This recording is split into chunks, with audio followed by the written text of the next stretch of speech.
welcome back to Check Game. Today on our episode, man, we're going to be talking about Magic Johnson. On a special day of him, we're going to be talking about a lot of people tripped this week. There was a lot of people tripping out here, and we're going to talk about some trade grades. I'm here with your boy, Alvin Williams. I'm here with your boy, Terrence A. Smith. What's up, cuz? What's up, man? Let's start off by talking about this not moving Giannis, man. You know how I felt about the whole Giannis thing, where I think the organization should appease the player.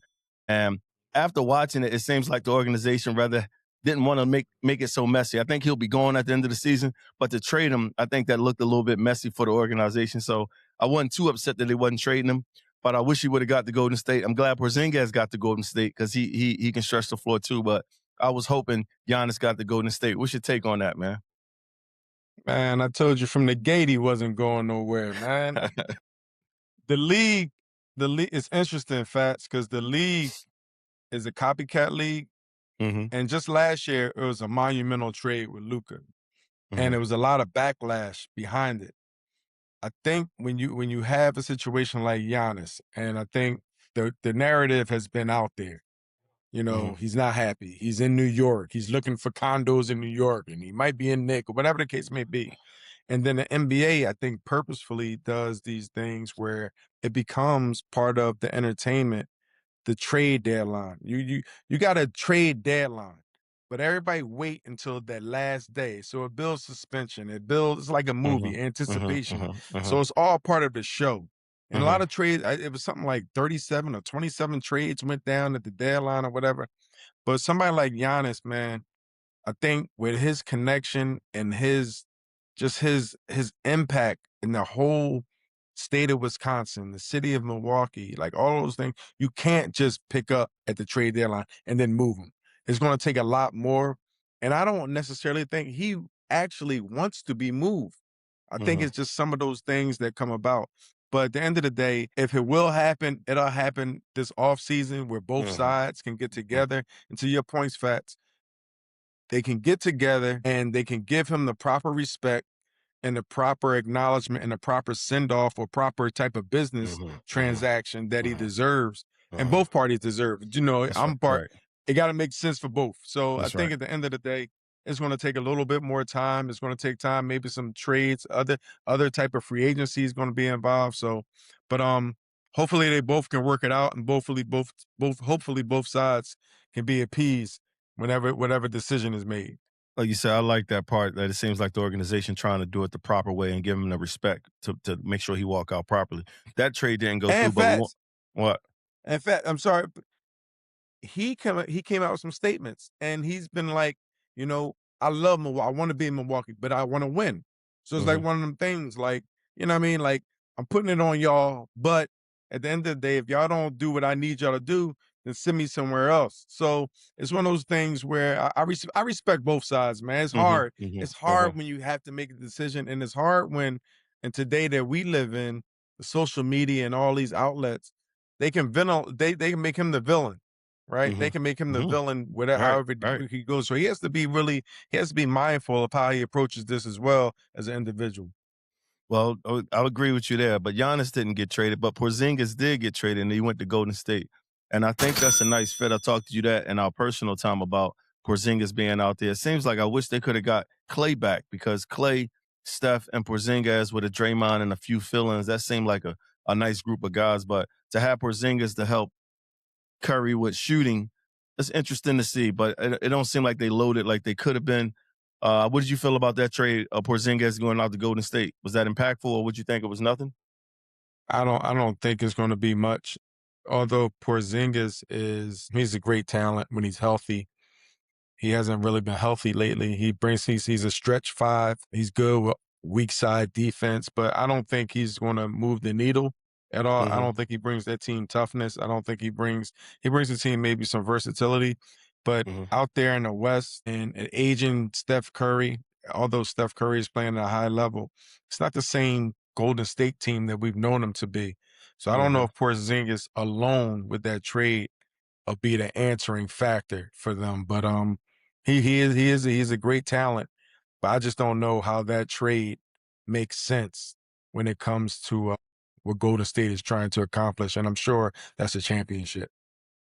Yeah, I mean, it seems like they're at least trying to appease Steph in some type of way. I don't know if they got everything they wanted, but Porzingis going there, I don't know if it's championship, but it does seem to help Steph with shooting. You out in Toronto, the Raptors got Chris Paul, man. Now, I find that interesting Hold because on, hold on, hold on, facts. Chris Paul ain't coming to Toronto. oh, he's not coming. Okay, okay, Nah, okay. he So he what is not that? coming, dog. What is that? What is That that that about? Is that them sending them to that Alaska? What is that about?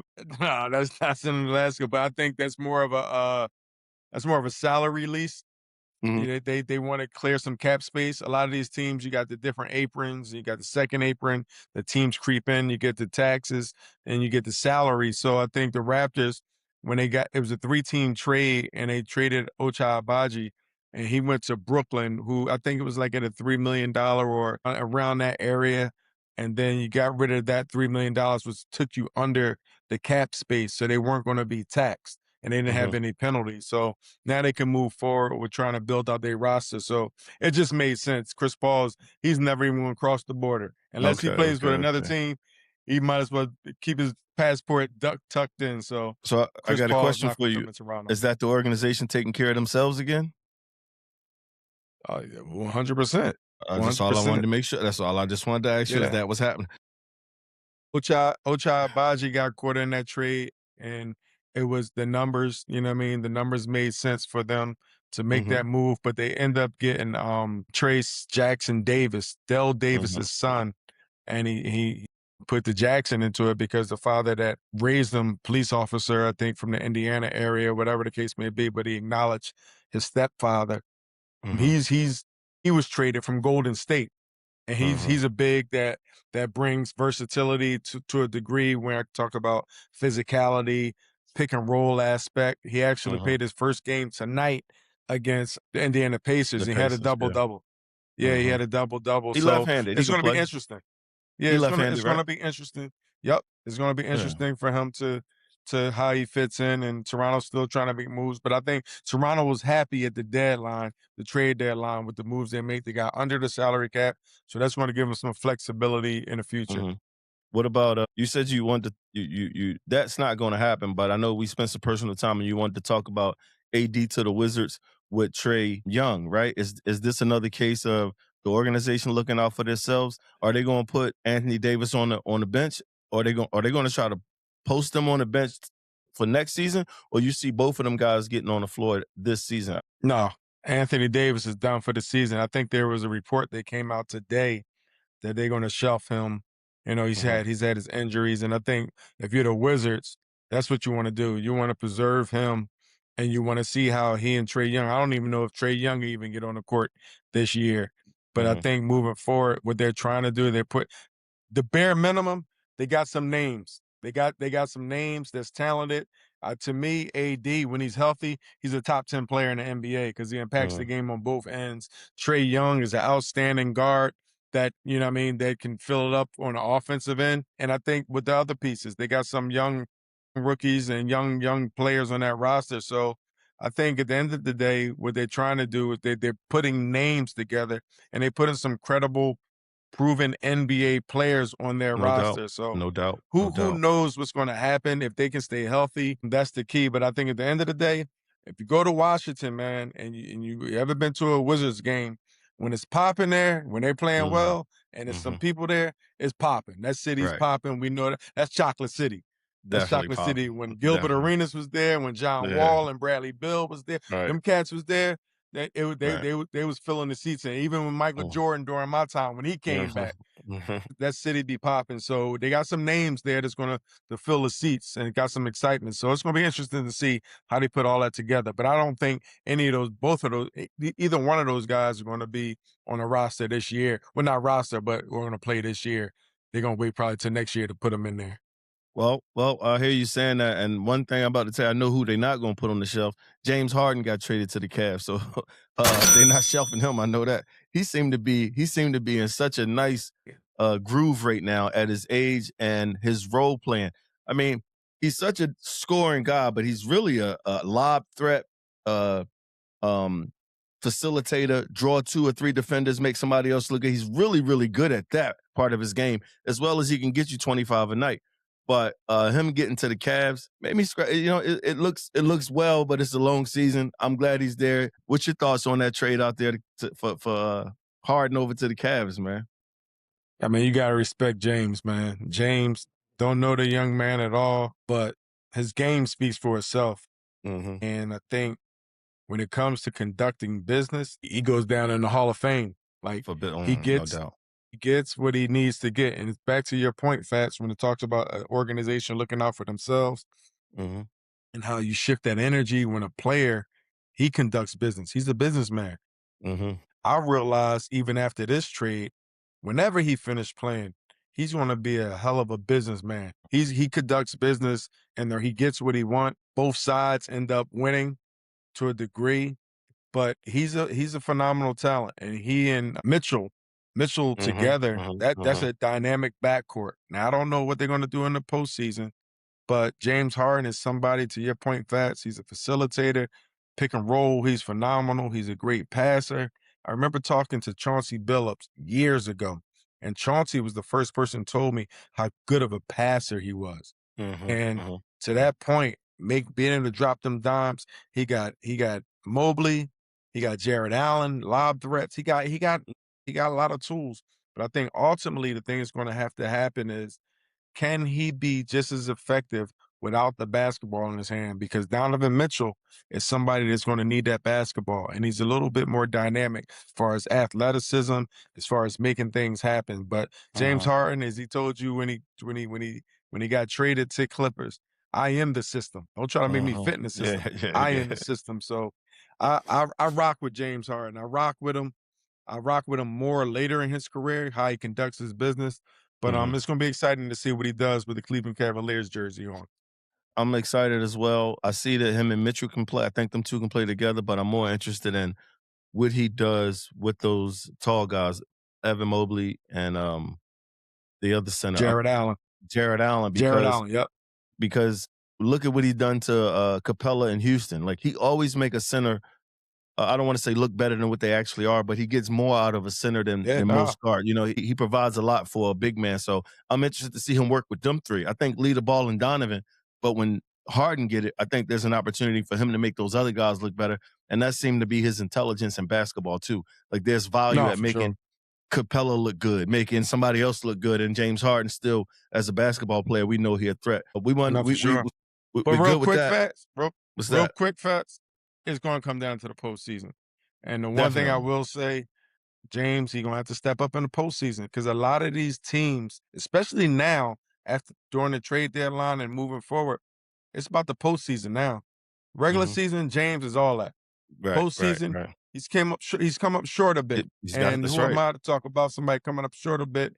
But playoffs, he put the work in, but he's gonna have to show improve. He's gonna have to show improve, and I think that's what teams are hopeful for, that he can be the same James Harden in the postseason that he's been in a Hmm. regular season.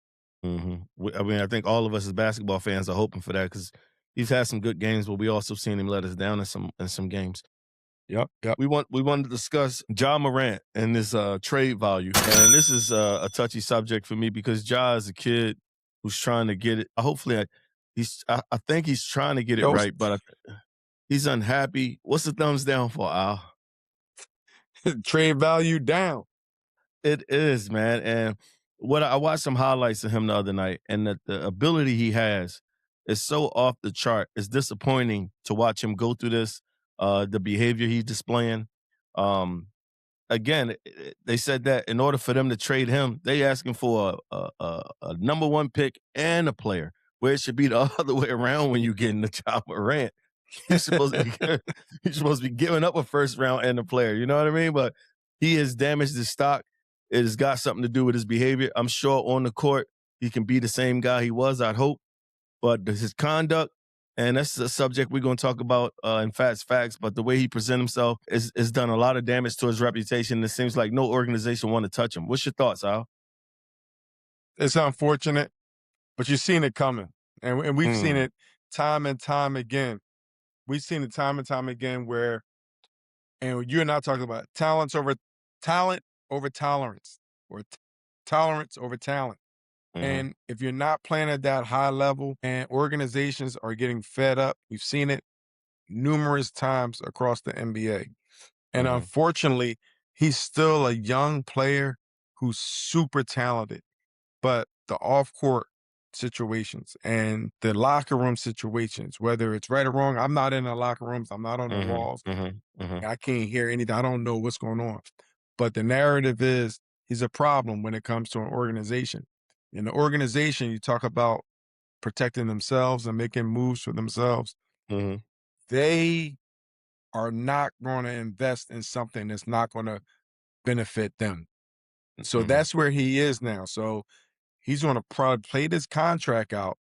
And he's probably gonna be on minimums, dog. Like he may be on minimum contracts coming from where he went, and it's a fall of grace because he has all the goods, he has all of those things, but now they're nitpicking and they're always gonna find what you can't do, or they're always Mhm. gonna find the problem. They're not gonna try to Mhm. find the solution, Mhm. especially if it's not worth it. So they're gonna find, identify the problem, and they're gonna say it's not worth it. And in the words of my man Brian Lee, is it worth the squeeze? Mhm. Right? Is the juice worth the squeeze? If it's not, then be gone. And that's where he is right now. And I think Mhm. there's a few guards. I think we saw a little bit with Trey Young, where they talk Mhm. about trade. I think is him. And I don't want to, and I'm not going to even put it out there because I think some things get influenced. But if there's a few other players that have that same type of situation where the Mhm. value may Mhm. be dropping. So Yep. I think John Morant may be in that same situation, but he has a couple things for him. He's young, and if he can stay healthy, he's going to go out there and perform. I wish him well because I think he could play. I don't condone his conduct or the way he represents himself or try to display this behavior as if he's from a tough upbringing or if he's a really street dude. So I don't condone any of that behavior, and we're gonna talk about that in facts. But that's our segment for right now. It's game time. Game time. Game time. Yo, Terrence A. Smith. What's up, blood? Game time right here. This is the segment where we're gonna talk about the trades and we're gonna give them some grades. We're gonna see what teams came up on top, what players went to the right situation. What you got for me? I like what they done with the Clippers. They made room for Kawhi to get busy. Getting Harden out of there, I think Kawhi can handle a lot more by himself, and Harden was in the way. I'm a fan of there's one car. I mean, there's one steering wheel in the car for a reason. I don't like two drivers in the program. I like that Golden State got Porzingis to stretch the floor for Steph Curry. That was a good move for me. New York, they got Jose Alvarado. I'm gonna call him Desperado. He played like he desperate out there. I watched him play today, and he was hogging the floor. He got about 3 or 4 steals too. Out in DC, I think that's a C or a D because I don't even know if them two gonna hit the floor. I think Atlanta got better. What's your thoughts? What's your grades on some of these trades, man? Damn, you gave DC a D with AD and I don't think they're getting on the floor, man. I don't well, think they they're get not on gonna the floor. play now. Yeah, The so interesting part with some of these trades is gonna be long term. I think you look at Indiana, who got mhm, Zubats mhm, from the Clippers. That's he's probably not gonna play this year, but he's gonna bring Indiana next year mhm, when Tyrese Halliburton come back, and if they get a top 5 pick, I think top 4 pick, is protected. If they get that, they're mhm, gonna get one of these studs that's coming out that everybody is highly on top of.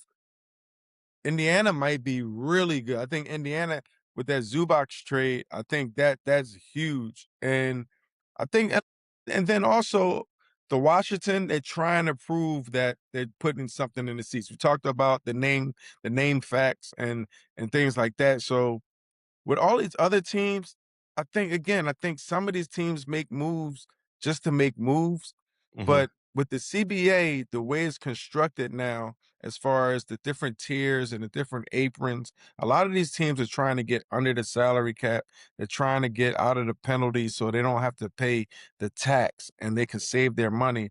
And I think OKC, what they've proven that you can win a championship last year mhm, under the salary cap. You got a max player, but you got a lot of role players around. So you don't have to play two, three, four max players mhm, and then be over the max, over the cap in order to win a championship like Boston did a few years back.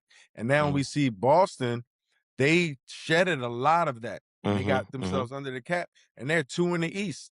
So they got rid of a lot of players and a lot of money, and they're still competitive and they still making a push for a championship. So I think a lot of these teams, that's the ultimate fact. So when it comes to grading the teams, it's hard to actually put a grade on them, but I'm excited for the Indiana Pacers, to be honest with you, to Mhm, bring a true big in there who's mhm, good in the pick and roll action, short pick and roll action where he can make reads, but he also can dominate the paint to a degree. And when you mhm, got Tyrese Halliburton, who's a magician out there with the ball, you got Pascal Siakam, and you got mhm.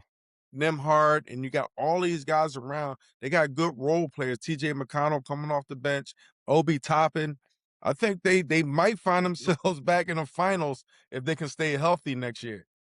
No, I'm with you there, and I'm glad you share that with our audience about like the business of it is sometimes the trade or the money is for me to get better next season without saying it out loud because I can't say I'm going to tank, but it's for the next page. Sometimes business is done like that. So again, it's probably hard to grade and say that Indiana got an A where the display of what they done won't be out until next year. You know what I mean? Like Yep, their yep. transaction Facts.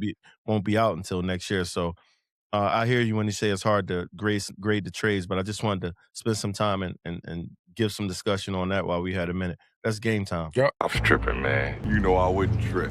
Debo, man, why you tripping, Debo? You know this one of my favorite segments, man. You know that I love we do this, man. I want to talk about who tripped this week. You know how we do. This week, a lot of people tripped this week, man. We're gonna start out Jalen Suggs trip against the Brooklyn Nets with a win, 15 points, 11 assists, and 11 rebounds to be a guard. That was nice. Jalen Johnson did it against the Jazz with a win, 22 points, 16 rebounds, 15 assists. He did it again against Miami in the win, 29 points, 11 rebounds, and 11 assists. Isaiah Hartenstein, he did it against the Magics with a win, 12 points, 10 rebounds, 10 assists. Alperen Sengun, that's one of your favorites. He did it against OKC in the win. He had 17 points, 12 rebounds, 11 assists. And your boy Castle, I know how big you is on him. He did it against the Mavs in the win. He had 40 points, 12 rebounds, 12 assists. The Joker, he got one against Chicago in the win, 22 points, 14 rebounds, 17 assists. And then he got another one against the Knicks the other night in the loss, 30 points, 14 rebounds, and 10 assists. What's crazy about the 17 assists, it's just unbelievable how good he is, man. I can't believe that. And he broke Oscar Robertson. He's second of all time triple doubles. He Like be he's tripping. behind Russell Westbrook now. So he passed Oscar Robertson, the great Oscar Robertson. So yeah, you're right. He a bad shut your mouth. That's who tripped this week. Told y'all niggas I was coming back hard, nigga. Yo, Al, Oh, you man, heard we on this shit, Fast dog? Facts, man. Something I want to discuss with you today, man. I'm not a fan of people that becomes rich and behave poorly or still want to act like they from the block. Like once you get a couple $1,000,000, I'm not saying switch up on your homies or your hood, but your life and your lifestyle should adjust. Your behavior should adjust. The way you conduct yourself should adjust because you're gonna be in new places, new rooms. I see these guys with millions of dollars, and it seems like they want to betray that they street guys, like they want guns in their life. I don't understand how an athlete get caught selling drugs or buying drugs with millions of dollars. I don't understand how you finally get rich and decide to stoop down and behave in such a way when you come across wealth. So I want to say that out loud because a lot of us young black athletes are getting wealthy. And when we get this money, we are not uplifting ourselves. We thinking now that we got some money, now is the time to be down. Now I'm cool with these bad boys, and now I'm hanging with the bad guys because I got rich. I just don't like that behavior, and I hope that these young kids be aware of it. That when you finally get some money, not only do your pockets grow, you should grow as a person. Your behavior, your conduct, the way you think. It's just not in your pocket. You should become a better human. Is what I'm saying about the financial advantage you may have. So just be aware when you get this money. Please don't try to be that down guy. Once you now have money, now you want to be a tough guy. You want to be with the drug dealers and the killers now that you're rich. I don't like that. And I'm just saying to the athlete, don't just let the money raise your pockets. Let it raise your behavior, your conduct. You're going to enter better rooms. You're going to meet newer people. So hopefully this is important. And it reached to somebody who understand what I'm saying. Thanks for the time today. That's Fast Facts.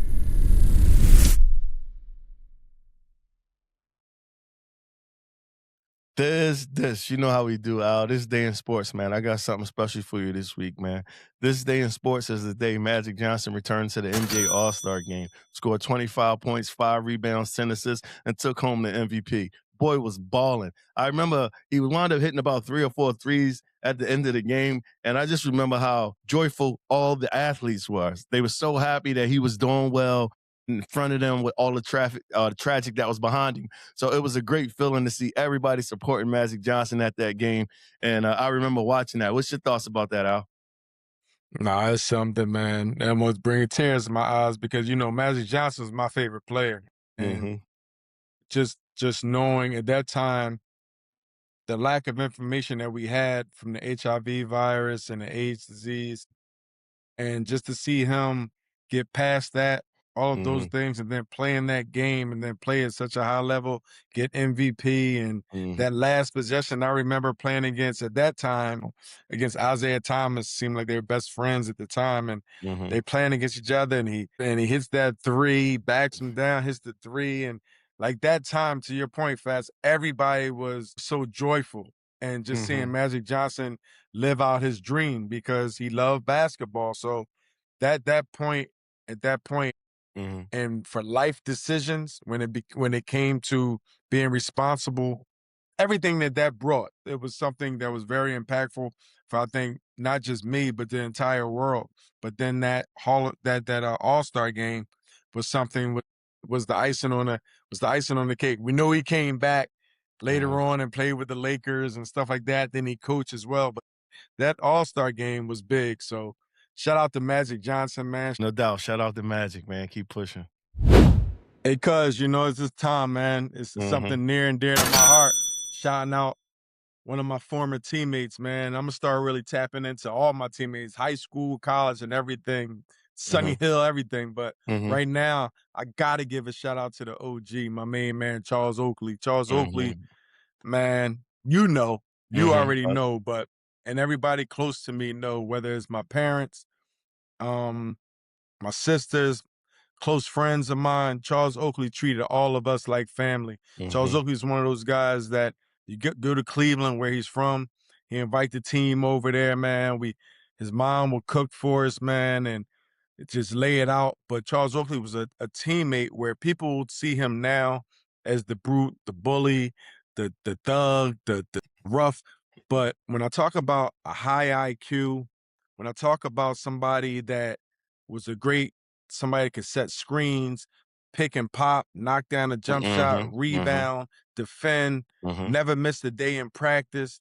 And I believe that without him, as well as the other vets in my life in that locker room, that I wouldn't be the person, forget the player, but the person I am. Mm-hmm. Mm-hmm. Dressed immaculate, Mm-hmm. came in there with the suits on, the style. And I just remember Oakley teaching me so many things off of the court. On the Mm-hmm. court, we already know his pedigree. But Mm-hmm. off the court, Oak, phenomenal cook, gives back, still cooking for communities and things like that. But Oakley, when I talk about anybody listening, anybody really diving in, don't look at Oakley as the person that smacked the hell out you upside your head, because he will do that too. He smack the hell out you, but he's a great person, a great Mm-hmm. person. So shout out to Charles Oakley, man, as well.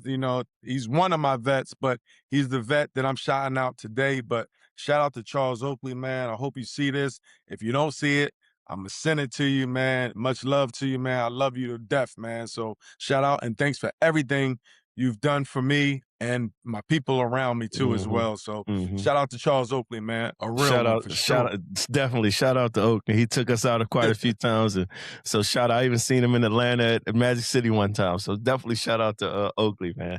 Much love, Facts. dog. Yeah.